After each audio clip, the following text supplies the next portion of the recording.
और हमने फिरौन को अपनी सब निशानियां दिखाई, मगर वो तकजीब और इनकार ही करता रहा। कहने लगा कि मूसा, क्या तुम हमारे पास इसलिए आए हो कि अपने जादू के जोर से हमें हमारे मुल्क से निकाल दो? तो हम भी तुम्हारे मुकाबिल ऐसा ही जादू लाएंगे। तो हमारे और अपने दरमियान एक वक्त मुकर्रर कर लो कि न तो हम उसके खिलाफ करें और न तुम, और ये मुकाबला एक हमवार मैदान में होगा।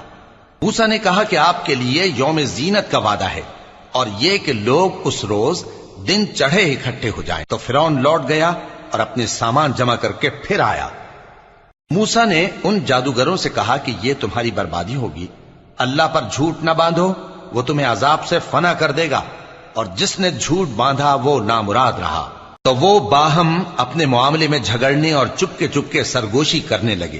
कहने लगे, ये दोनों जादूगर हैं, चाहते हैं कि अपने जादू के जोर से तुमको तुम्हारे मुल्क से निकाल दें